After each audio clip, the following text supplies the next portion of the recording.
Good morning everyone.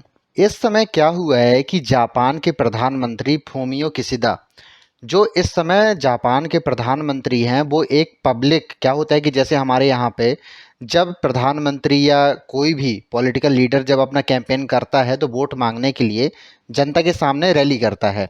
लेकिन यहाँ पे क्या होता है कि जापान की बात करूँ तो वहाँ पे पब्लिक गैदरिंग होती है जिसके सामने प्रधानमंत्री अपनी स्पीच देते हैं और लोगों को कन्विंस करते हैं। तो इस तरीके से हम देखते हैं तो वो एक पब्लिक मीटिंग करके जब वो वापस आ रहे थे तो एक उनके पास स्मॉग बॉम्ब किसी ने फेंका। तो वो मतलब फटा नहीं जिसकी वजह से इनकी मौत होने से बच गई। लेकिन ये क्या हो रहा है कि जापान में लगातार इस तरीके से इंसिडेंट बढ़ते जा रहे हैं जो एक मतलब इस तरीके से जो रिपोर्ट पब्लिश हो रही हैं कि जो इलेक्शन जो रैलीज है उसको लेके उसको करके वापस आ रहे थे फूमियो किशिदा और उनके ऊपर स्मोक बॉम्ब का अटैक किया गया है जो रिफ्यूज हो गया था और उनके ऊपर फटा नहीं। अगर मैं फूमियो किशिदा की बात करूं तो ये फूमियो किशिदा हैं, इस समय जापान के करंट प्रधानमंत्री हैं। इससे पहले क्या हुआ था कि जापान के प्रधानमंत्री शिंजो आबे थे। तो शिंजो आबे के ऊपर एक व्यक्ति ने अटैक किया था और जो इसको हम देखते हैं जो वहाँ पे सुरक्षा के ऊपर जिस तरीके से प्रश्न चिन्ह लगते हैं क्योंकि इस तरीके से जब वो एक पब्लिक गैदरिंग कर रहे थे तो उसी टाइम पे एक व्यक्ति थे, इन्होंने उनके ऊपर अटैक किया इस गन से। जैसे ही उनके ऊपर अटैक किया गया उनकी तुरंत ही उसके बाद मौत हो गई थी।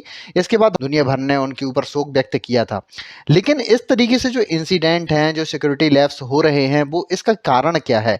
एक्चुअल में क्या होता है कि जापान में जो गन लॉ है बहुत स्ट्रिक्ट है। वहाँ पे कोई गन परचेज नहीं कर सकता है, कोई रख नहीं सकता है। जैसे ऐसा नहीं होता है जैसे यूएसए में होता है या इंडिया में हमारे यहाँ पे भी लाइसेंस होते हैं लोगों के पास में। लेकिन वहाँ पे किसी व्यक्ति के पास ऐसा कोई अधिकार नहीं है कि वो इस तरीके से कुछ भी कर सके। इस तरीके से हम देखते हैं तो अब इसमें गन लॉ है और दूसरी बात यह है कि इतने ज़्यादा स्ट्रिक्ट लॉ होने के बावजूद भी वहाँ पे ऐसा क्यों हो रहा है। देखिए इसमें जो प्रमुख बात निकल के ये आ रही है कि जितने भी प्रधानमंत्री के ऊपर अटैक हो रहे हैं उसमें जो ये बम का यूज़ किया जा रहा है ये दोनों चीज़, क्योंकि ये जब शिंजो आबे के ऊपर जब अटैक हुआ था तो जो ये गन थी, क्योंकि जो ये व्यक्ति था इसने बहुत टाइम तक जो अगर मैं जापान नेवी की बात करूं तो बहुत टाइम तक उन्होंने इसमें आर्मी में सेवा दी थी। तो आर्मी में ये सिखाया जाता है कि अगर आपके पास हथियार ना हो तो किस तरीके से आप इनका किसी भी चीज़ से बना के आप इनका यूज़ करके अपने आप को बचा सकते हैं। तो वहाँ की जनता इस तरीके से फ्रस्ट्रेट होने लगी है जापान की गवर्नमेंट के ऊपर कि लगातार जो होममेड बॉम्ब है, होममेड स्मोक बॉम्ब है, उनका यूज़ करती है।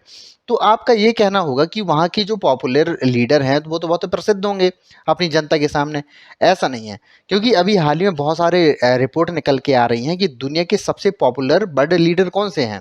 तो इसमें जो सामने निकल के आ रहा है इसमें पहले नंबर पर भारत के प्रधानमंत्री नरेंद्र मोदी हैं जो बहुत टाइम से नंबर एक पर बने हुए हैं। इनकी अगर मैं भारत की जनता के ऊपर अगर मैं पसंद है वो 76% लोग इनको पसंद करते हैं। और लगातार जैसे अगर मैं जो बाइडेन की बात करूं तो इनको सिर्फ अमेरिका में 41% लोग ही पसंद करते हैं और 51% लोग इनको पसंद नहीं करते।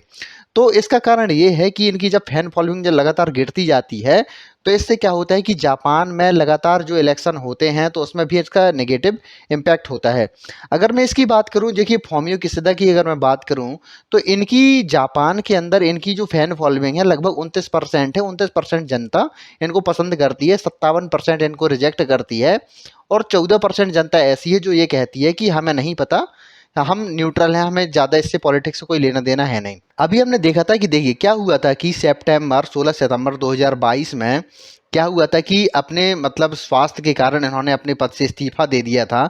अगर मैं शिंजो आबे की बात करूं तो उसके बाद सुगा जी आए थे। तो सुगा 1 साल के आसपास तक वहां के प्रधानमंत्री रहे हैं और इन्होंने क्या होता है कि इसके बाद क्या हुआ कि उनकी जनता के जो विश्वास है लगातार इनके ऊपर घटता जा रहा था, जिसके बाद इन्होंने अपना इस्तीफा दे दिया।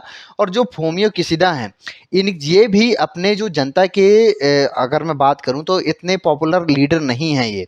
तो हमने ये भी देखा है कि अभी तक जापान में जितने भी प्रधानमंत्री रहे हैं उसमें शिंजो आबे सबसे ज़्यादा टाइम तक प्रधानमंत्री रहने वाले जापान के प्रधानमंत्री हैं। इस तरीके से हम देखते हैं और बाकी कोई भी प्रधानमंत्री इतने लंबे टाइम तक, इनका जो सबसे लंबा कार्यकाल है जापान के किसी भी प्रधानमंत्री का वो है 8 साल 267 दिन इसमें है। तो हम ये देख सकते हैं कि जापान में कोई भी व्यक्ति बहुत लंबे टाइम तक वहाँ पे जो सर्वोच्च वहाँ पे पद होता है उस पर नहीं रहता। आपका ये भी कारण होगा कि अगर देखिए क्या होता है कि वहाँ पे ऐसा कैसे हो सकता है कि क्योंकि अगर मैं जापान की बात करूँ, जापान दुनिया के सबसे खुशहाल देशों में से एक है। बिल्कुल सही है, जापान दुनिया के सबसे खुशहाल देशों में से एक है। लेकिन क्या होता है कि वहाँ पे जिस तरीके से जनता का विश्वास उठता जा रहा है वहाँ के लीडर्स में, ये वहाँ पे बहुत बड़ा प्रश्न चिन्ह खड़ा करता है। इसका दूसरा बड़ा कारण ये है कि जापान में लगातार महँगाई बढ़ती जा रही है और वहाँ के जो लिविंग स्टैंडर्ड हैं लगातार गिरते जा रहे हैं। जिससे ये हो रहा है कि वहाँ की जो जनता है, वहाँ की नीति क्या है कि जो जापान है, जापान ये चाहता है कि हम अपनी मिलिट्री में ज़्यादा जो पैसा खर्च करें, जिससे क्या होता है कि हमारी जो सुरक्षा सिर्फ यूएसए पर डिपेंड ना हो। लेकिन क्या है कि जापान की जनता बहुत अच्छे लिविंग स्टैंडर्ड फॉलो करती है, जिससे क्या होता है कि वहाँ की जनता नहीं चाहती कि हम अपने देश की जो रक्षा करें या आर्मी में जाएं, तो वहाँ की जनता ऐसा पसंद नहीं करती है। तो अभी हाल ही में हमने देखा है कि 23 दिसंबर 2022 को जो बजट पेश हुआ है जापान का, उसमें हमने ये देखा है कि 52 बिलियन डॉलर जो है इसमें आर्मी में खर्च करने को बोला है।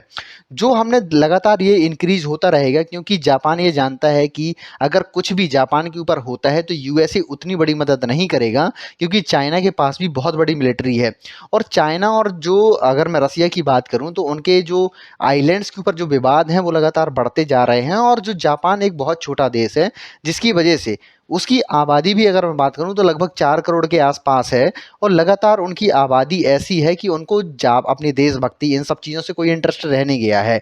इस तरीके से हम देखते हैं। और आगे की मैं बात करूं, क्या होता है कि लगातार इन्फ्लेशन की वजह से, लगातार महंगाई की वजह से उनका जनता का ये कहना है कि आप जो आर्मी पे स्पेंड कर रहे हो वो अगर जनता की एजुकेशन पे, स्वास्थ्य पे अगर खर्च करोगे, तो इससे क्या होता है कि जो स्टैंडर्ड होते हैं लिविंग के, वो इंक्रीज होंगे। अगर मैं देखिए जापान की बात करूं, देखिए उनका जनता का भी कहना सही है, लेकिन क्या होता है कि जापान की अलग परिस्थितियां हैं।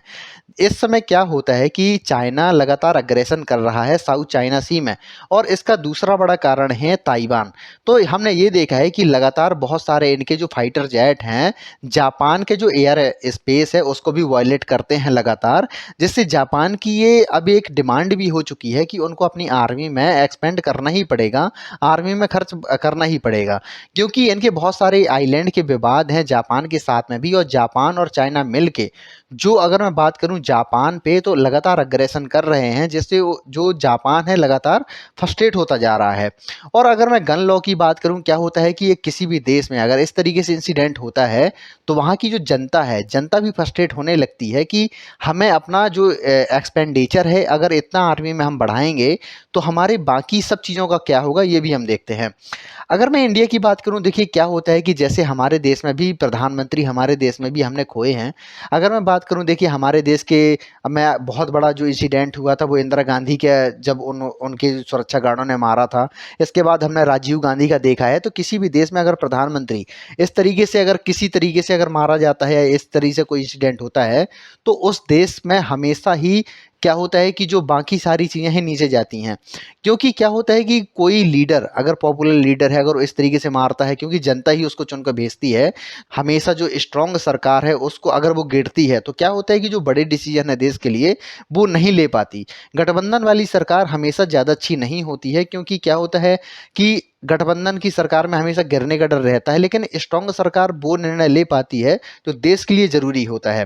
इस तरीके से हम देखते हैं। और जिस तरीके से गन लॉ बनाए हैं, क्योंकि हमने ये देखा है कि जापान में लगातार इस तरीके से वायलेंस लगातार होने लगे हैं, और ये करते कौन हैं? उन्हीं के जो आर्मी के लोग हैं, बाकी सारे लोग हैं जो अपने घर में ही ये सारी चीज़ें बनाते हैं। तो इस तरीके से हम देखते हैं, क्योंकि हमने कुछ टाइम पहले देखा था कि जो स्कूल्स में बहुत सारी गोलियां चलती थी यूएसए में, लेकिन जो गन लॉ हैं जापान के बहुत ज़्यादा स्ट्रांग है, इसलिए कोई भी आम नागरिक इस तरीके से कोई भी हथियार नहीं रख सकता। लेकिन जो पॉपुलैरिटी है जापान के लीडर्स की वो लगातार घटती जा रही है। इस तरीके से हम देखते हैं। तो आगे जो भी अपडेट इस न्यूज़ में आती है तो मैं आपको अपडेटेड वीडियो बना दूंगा। तो आशा करता हूं कि आपको वीडियो अच्छा लगा होगा। अगर आपको वीडियो अच्छा लगा तो प्लीज़ को लाइक कीजिए, सब्सक्राइब कीजिए और शेयर कीजिए। धन्यवाद।